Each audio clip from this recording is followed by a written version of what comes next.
اعوذ باللہ من الشیطان الرجیم بسم اللہ الرحمن الرحیم۔ السلام علیکم ورحمۃ اللہ وبرکاتہ۔ پیارے بچوں، امید کرتی ہوں کہ آپ سب ایمان و صحت کی بہترین حالت میں ہوں گے۔ اچھا بیٹا، جب بھی آپ کو اپنا نیا سبق پڑھنے لگیں تو اس دعا کو لازمی پڑھ لیں تاکہ آپ اپنا پڑھا ہوا سبق بھولیں نہ۔ رب اشرح لی صدری ویسر لی امری واحلل عقدۃ من لسانی یفقہوا قولی، اور اسی کے ساتھ آپ نے 3 مرتبہ رب زدنی علما، رب زدنی علما، رب زدنی علما، اے میرے رب میرے علم میں اضافہ فرما، یہ پڑھ لیا کریں لازمی، ٹھیک ہے۔ نحمدہ و نصلی علی رسولہ الکریم، اما بعد فاعوذ باللہ من الشیطان الرجیم بسم اللہ الرحمن الرحیم۔ اچھا بچوں، آج ہم آپ کی کتاب سے سبق نمبر 5 پڑھیں گے، جس کا نام ہے نبی اکرم صلی اللہ علیہ وسلم کا وصال۔ سب اپنی کتاب کا صفحہ نمبر 51 کھول لیجئے، پیج نمبر 51، سبق نمبر 5، ٹھیک ہے۔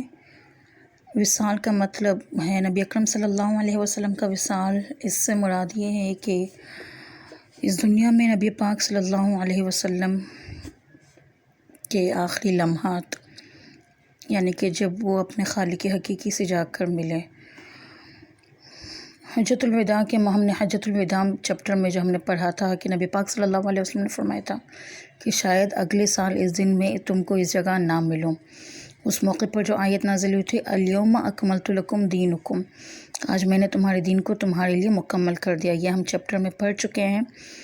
تو اس آیت کے نزول کے بعد اس چیپٹر میں جو لکھا ہوا ہے، میں آپ کو اس چیپٹر کی وضاحت بتاؤں گی کہ نبی پاک صلی اللہ علیہ وسلم کو ایسا جو ہے نبی پاک صلی اللہ علیہ وسلم نے یہ سمجھ لیا کہ اس دنیا میں نبی پاک صلی اللہ علیہ وسلم کو آنے کا مشن مکمل ہو گیا، کیونکہ اللہ تعالیٰ نے ارشاد فرما دیا، آج میں نے تمہارے دین کو تمہارے لیے مکمل کر دیا، ٹھیک ہے۔ اس کے بعد نبی پاک صلی اللہ علیہ وسلم حجۃ الوداع سے واپسی پر آپ صلی اللہ علیہ وسلم مدینہ کے قریب قبرستان جنت البقیع میں کثرت سے جانے لگے۔ ایک روز قبرستان میں دعائیں مغفرت کے بعد اہل قبور کو بشارت دی کہ ہم بھی تم سے ملنے کے لیے آنے والے ہیں۔ نبی پاک صلی اللہ علیہ وسلم کا وصال بیماری کی حالت میں، بیماری کا آغاز کس طرح سے ہوا؟ 29 صفر 11 ہجری کو نبی پاک صلی اللہ علیہ وسلم ایک جنازے میں شرکت کر رہے تھے کہ وہاں سے شرکت کے واپسی پر نبی پاک صلی اللہ علیہ وسلم کے سر میں شدید درد ہوا اور بخار ہوا۔ اس طرح چند روز تک یہ بخار چلتا رہا، پھر 7 ربیع الاول کو بخار میں مزید اضافہ ہو گیا نا۔ بخار میں کچھ کمی محسوس ہوئی تو نبی پاک صلی اللہ علیہ وسلم جو ہے مسجد میں تشریف لے کر وہاں خطبہ دیا۔ 8 ربیع الاول کے دن مغرب کی نماز تک تمام نمازیں آپ صلی اللہ علیہ وسلم نے خود پڑھائیں۔ بیماری کی شدت کے باعث آپ عشاء کی نماز نہ پڑھ سکے تو نبی پاک پھر حضرت ابوبکر صدیق رضی اللہ تعالیٰ عنہ کو عشاء کی نماز پڑھانے کا حکم دیا، یعنی کہ 29 صفر سے نبی پاک صلی اللہ علیہ وسلم کی بیماری کا آغاز ہوا، اور 8 ربیع الاول کی مغرب تک نبی پاک صلی اللہ علیہ وسلم نے تمام نمازیں خود ہی پڑھائیں۔ اور اس کے بعد جو چند دن جو زندگی دنیا میں گزارے، انہوں نے حضرت ابوبکر صدیق رضی اللہ تعالیٰ عنہ کو حکم دیا کہ تمام نمازیں وہی پڑھائیں گے۔ اس کے بعد پھر وصال سے ایک دن پہلے آپ صلی اللہ علیہ وسلم نے تمام غلاموں کو آزاد کر دیا۔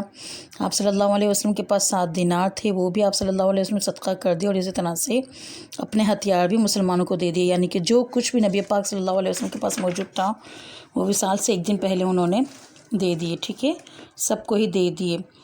اچھا، حیات مبارکہ کا آخری دن، ہجرت کے 11ویں سال 12 ربیع الاول بروز پیر مسلمان نماز فجر میں مصروف تھے۔ نبی پاک صلی اللہ علیہ وسلم نے حضرت عائشہ رضی اللہ تعالیٰ عنہ کے حجرے میں موجود تھے، اور وہاں سے پردہ ہٹا کر نبی پاک صلی اللہ علیہ وسلم نے تمام صحابہ کو نماز پڑھتے ہوئے دیکھا اور مسکرائے، اور پھر سے جو ہے پردہ گرا لیا، ٹھیک ہے۔ اس کے بعد نبی پاک صلی اللہ علیہ وسلم کو کسی بھی نماز کا موقع نہ ملا، اور جیسے ہی دن چڑھا انہوں نے اپنی پیاری بیٹی حضرت فاطمہ رضی اللہ تعالیٰ عنہ کو بلایا اور ان کے کان میں کچھ کہا۔ تو جب پہلی مرتبہ کچھ کہا تو حضرت فاطمہ رضی اللہ تعالیٰ عنہ رونے لگیں، پھر دوسری مرتبہ کچھ کہا تو وہ حضرت فاطمہ رضی اللہ تعالیٰ عنہ ہنسنے لگیں۔ حضرت عائشہ رضی اللہ تعالیٰ عنہ، جو کہ نبی پاک صلی اللہ علیہ وسلم کی اہلیہ تھیں، جن کے حجرے میں نبی پاک صلی اللہ علیہ وسلم کا وصال ہوا، انہوں نے جب حضرت فاطمہ رضی اللہ تعالیٰ عنہ سے پوچھا کہ نبی پاک صلی اللہ علیہ وسلم نے ان کے کان میں ایسا کیا کہا کہ پہلی بار وہ مسکرائیں اور دوسری بار وہ رو پڑیں، پہلی بار رو پڑیں اور دوسری بار مسکرائیں؟ تو انہوں نے فرمایا کہ نبی پاک صلی اللہ علیہ وسلم نے ان کے کان میں اپنے وصال، اپنے وفات کی خبر سنائی اور تب وہ رو پڑیں، اور دوسری بار انہوں نے فرمایا کہ جنت میں سب سے پہلے آج تمام اہل و عیال میں آپ ہی آ کر مجھ سے ملیں گی، تو اس پر وہ ہنس پڑیں۔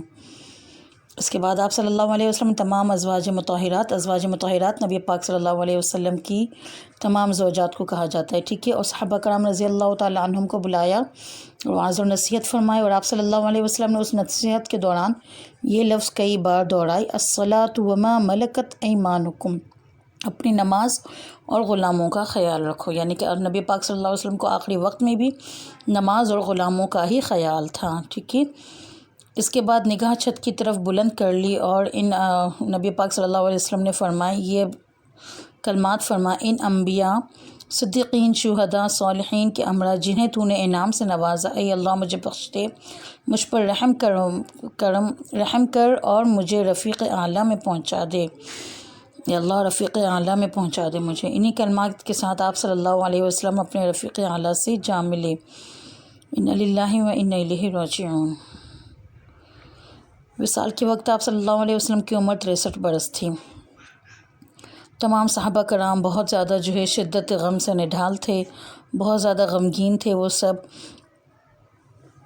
اس کے علاوہ جو اس چیپٹر میں جو مین بات بتائی گئی ہے وہ یہ ہے کہ حضرت ابوبکر صدیق رضی اللہ تعالیٰ عنہ نے ان نبی پاک صلی اللہ علیہ وسلم کی نماز جنازہ پڑھائی، لیکن نماز جنازہ کس طرح سے کہ حضرت عائشہ رضی اللہ تعالیٰ عنہ کے حجرے میں ہی 10 کر کے صحابہ کرام جاتے گئے اور نماز جنازہ ادا کرتے گئے، ٹھیک ہے، اور ان نماز جنازہ کی جو تعداد تھی وہ 17 تعداد تھی، یعنی کہ ایک ساتھ نبی پاک صلی اللہ علیہ وسلم کی نماز جنازہ نہیں ہوئی، تقریباً 17 بار نماز جنازہ پڑھائی گئی، جس میں 10 کر کے صحابہ کرام رضی اللہ تعالیٰ عنہ نے شرکت فرمائی، ٹھیک ہے۔ اس پورے چیپٹر سے ہمیں یہ کچھ پوائنٹس ہیں جو کہ ہمیں لکھنے کو ملتے ہیں کہ نبی پاک صلی اللہ علیہ وسلم کا وصال 12 ربیع الاول 11 ہجری بروز پیر فجر کے بعد، فجر اور ظہر کے درمیان ہوا، ٹھیک ہے۔ اس کے علاوہ کہاں ہوا؟ حضرت عائشہ رضی اللہ تعالیٰ عنہ کے حجرے میں۔ اور نبی پاک صلی اللہ علیہ وسلم کی نماز جنازہ کس نے پڑھائی؟ حضرت ابوبکر صدیق رضی اللہ تعالیٰ عنہ نے ان کی نماز جنازہ پڑھائی۔ اور آخری وقت میں نبی پاک صلی اللہ علیہ وسلم نے کیا نصیحت فرمائی؟ اپنی نصیحت میں کن الفاظوں کو بہت بار دہرایا؟ اپنی نماز اور غلاموں کا خیال رکھنا۔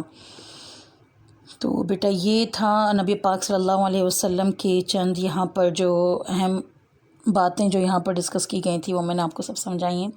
آئی ہوپ آپ کو اچھی طرح سے سمجھ آیا ہوگا۔